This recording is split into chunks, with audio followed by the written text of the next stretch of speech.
2022 साली एकनाथ शिंदे मुख्यमंत्री बनले। 24 पर्यंत ते मुख्यमंत्री होते। 24 मध्ये राजकीय समीकरणं बदलली आणि एकनाथ शिंदेंना एक प्रकारे उपमुख्यमंत्री पदावरती समाधान मानावं लागलं। पण त्यांची मुख्यमंत्री पदाच्या खुर्चीकडे असणारी जी नजर आहे किंवा जी इच्छा आहे ती आतापर्यंत कधीच लपून राहिलेली नाहीये आणि याच मुद्द्यावरनं पुन्हा एकदा चर्चा सुरू झालेली आहे। एक प्रकारे जाहीर वक्तव्य होऊ लागलेली आहेत की एकनाथ शिंदेंना मुख्यमंत्री होण्यासंदर्भातली बच्चू कडू हे प्रामुख्याने या सगळ्या चर्चेमध्ये आघाडीवरती असल्याचं चित्र पाहायला मिळतंय। मुख्यमंत्री पद उपभोगल्यानंतर शिंदे किती नाईलाजानं आणि नाराजीनं उपमुख्यमंत्री पदावरती विराजमान झालेले आहेत ह्याची चर्चा राजकीय वर्तुळामध्ये सातत्यानं आणि नेहमीच होत असते। आता सुद्धा शिंदेंची सुप्त महत्त्वाकांक्षा पुन्हा एकदा त्यांचेच नेते व्यक्त करतात।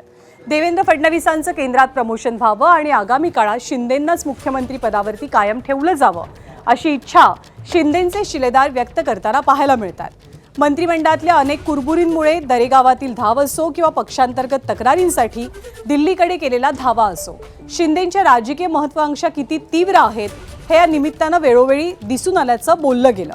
त्यामुळे आता सुद्धा शिवसेनेच्या शिलेदारांच्या तोंडी असलेली ही भाषा शिंदेंच्या छुप्या इच्छेचं जाहीर प्रदर्शन असल्याचं मत व्यक्त होत आहे।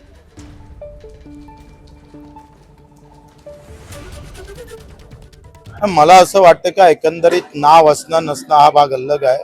त्यांनी ते समजावं, पण दिवस एकनाथजी शिंदे साहेबांचे येणार आहे याच्यात तीळ मात्र शंका नाही। आता पत्रिकेवर नाव नसू द्या, पण येणाऱ्या काळ मुख्यमंत्र्याचं नाव म्हणून शिंदे साहेब असणार। देवाभाऊंचं प्रमोशन व्हावं आणि एकनाथ शिंदे मुख्यमंत्री व्हावेत असं कोण म्हणते असं? की देवाभाऊंचं प्रमोशन व्हावं आणि एकनाथ शिंदे मुख्यमंत्री व्हावे। हे बघा, आता बच्चू कडू काय म्हणाले याची मी माहिती घेतो आणि मग त्याच्यावर बोलतो। तर मुख्यमंत्री पदासंदर्भातला प्रश्न जेव्हा एकनाथ शिंदेंना विचारला गेला तेव्हा त्यांच्या चेहऱ्यावरती खूप दुर्मिळपणे जे हास्य दिसतं ते हास्य पाहायला मिळालं आणि त्यामुळे त्यांच्या सूचक हास्यामागे दडलंय काय याची सुद्धा चर्चा राजकीय वर्तुळात सुरू झाली आहे। दरम्यान इकडे नवी मुंबईतल्या छत्रपती शिवरायांच्या पुतळ्याच्या अनावरण कार्यक्रमाला उपमुख्यमंत्री एकनाथ शिंदे आणि उपमुख्यमंत्री सुनेत्रा पवार यांना निमंत्रण न दिलं गेल्यानं नवीन वादाला तोंड फुटलंय। मुख्यमंत्री कार्यालयानं सिडको प्रशासन आणि अदानी नवी मुंबई विमानतळ प्राधिकरणाला या संदर्भात कारणे दाखवा नोटीसही बजावली। राजशिष्टाचार नियमांचं पालन का केलं गेलं नाही असा सवाल विचारला गेलाय।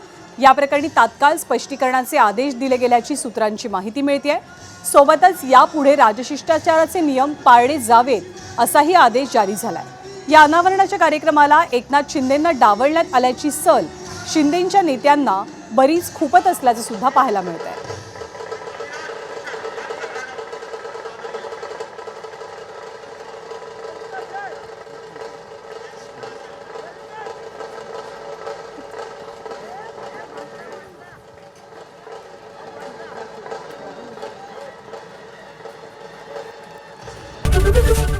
एबीपी माझा, उघडा डोळे बघा नीट।